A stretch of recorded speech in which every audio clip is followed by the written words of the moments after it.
Welcome to Chapter 3 of the Wealth Management Essentials course. In this chapter, we will be talking about getting to know the client. This is actually one of the more important chapters in the course. If you look at the exam structure, Chapter 3 and 4 are weighted fairly heavily, so this is one of the more important chapters. Looking at the learning objectives, there are only 3 of them, so there isn't a whole lot of content. It's just that it is quite important. We are going to be looking at information required by regulation and law in terms of things you need to know about the client. We're also going to look at going beyond that regulatory requirement and legal minimum, and just some things that you should know about the client to better your recommendations and your relationship with the client. Finally, we'll look at the client discovery process.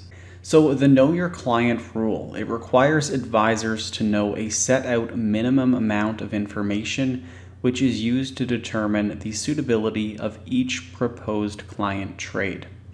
So the following is some of that important information that an advisor must know. So it includes marital status, age, occupation, number of dependents, financial circumstances such as income and net worth, risk profile, investment needs and objectives, investment knowledge, investment time horizon. Dealer members are also required to review the suitability whenever a security is received or delivered into a client's account. The dealer member becomes aware of a change in a security in the account or in the KYC information, or if the dealer has undertaken a review of the KYC information. So basically, you're just required to know this information at all times. If there is ever a material change, you'll actually need to update it. So just to make sure you always know about the client's situation. So a lot of this information is required on the new account application form. You will need to know things like personal information. So again, just name, address, phone number, social insurance number, all that type of stuff, as well as their financial information. So this includes estimated net and net liquid assets and net fixed assets. You also need to know approximate annual income from all sources, whether the client has other accounts with the firm or has trading authority over such accounts, whether the client has any accounts at other firms, a bank reference, and investment knowledge, which is ranked as sophisticated, good, limited, or poor. You also need to list the investment objectives in terms of short, medium, or long-term capital gains, or if they're just looking for income. And then the risk profile, which accounts for risk factors. You need to put percentages in for low, medium, and high risk. And these are basically parameters for the account. So you won't be able to buy or have a security in the account that is outside of those parameters. You'll also need to update the application whenever there is a material change, so like the client changes their name or address, if they get married or divorced, change in employment status, that kind of thing. With corporate accounts, it is a little bit more complex, although it isn't too difficult. With a corporate account, you must establish the identity of any individual who is the beneficial owner of 25% or more of the voting rights. So usually dealers will have an additional form when setting up the account just to identify those beneficial owners. You'll need to obtain the names of all directors of the corporation within 30 days of opening the account, and establish the existence of the corporation and the nature of its business. Now, going beyond the minimum requirements, so there are a lot of additional information that it is really good to know. It isn't required, but it can really help the recommendation and even the client relationship. So client goals is one of them. So if you know some family and lifestyle goals, or some future goals and planning for the future, building a legacy, that sort of thing, that is really helpful, especially if you're looking at the financial planning part of it. Knowing what the client is, what their plans are or goals are, can really help with that. You can build a pretty good relationship with the client as well. and it will give you a better idea of what to recommend. Sometimes a client might look to retire and they're trying to minimize their taxable income to avoid old age security clawback, or maybe they're trying to get the guaranteed income supplement. Those kind of things are really good to know because then you can plan around that and it might impact your recommendation. Some other financial information can be helpful, so you really only need to know their net liquid assets and net fixed assets, but a detailed list of their net worth, including all the assets and liabilities, can be really helpful. You could find out things like they have a credit card debt, but also a line of credit, and maybe they can consolidate that and save on some interest. There might just be some helpful suggestions that you can add if you do know that information. Client objectives. So it is important to distinguish between goals and objectives. Goals are the client's life needs and aspirations, like retiring in 10 years, whereas the objectives refers to the investment return the client requires. So some clients, they will have ambitious goals that require a higher return, but they aren't willing to take high risk.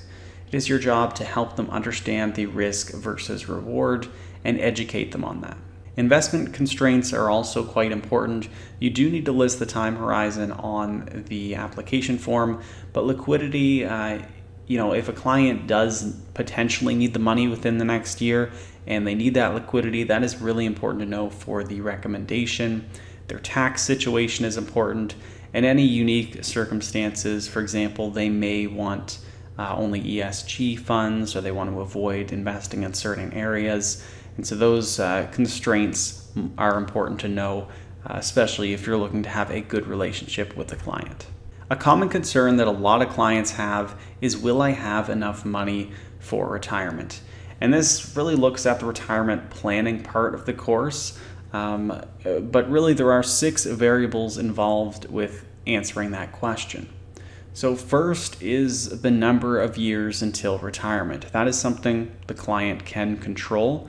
Normally, if you are creating a retirement plan or projection, they might have an idea as to when they want to retire, but they can always change that. Maybe they have more than enough and they can retire earlier, or they don't and maybe they retire later to counteract that shortfall. Another variable is annual income required during retirement. So that is actually one of the bigger factors when it comes to retirement planning, is how much do you need in retirement? And it can be something that a lot of clients struggle to figure out, but that is something that can be controlled to an extent. Maybe some people cut back from 2 cars to 1 car, or they just do less traveling. They don't have a golf membership anymore. But the income can also go up either, or their income needs can go up. Maybe they're older and their healthcare expenses are a lot higher. Maybe their health plan doesn't cover a specific drug that they need, and that's an additional expense. So it can go both ways, but it can be controlled to some extent. Amount of retirement savings already in place, that can't be controlled. You're already at your current position, but that is a pretty big factor when figuring out, will you have enough money in retirement. 4, the amount of money the client can save each year. This can be controlled. If a client has a pretty ambitious retirement goal and they're not able to meet that, they can try to save more money each year to help meet that goal. Inflation, that is a factor that can't be controlled. It is really important in the plan for financial planning, just because you usually have their expenses going up with inflation, so it can have a pretty big impact. There are some ways to maybe hedge against that, but it can't be controlled. And finally, the expected return on the client's savings over the years.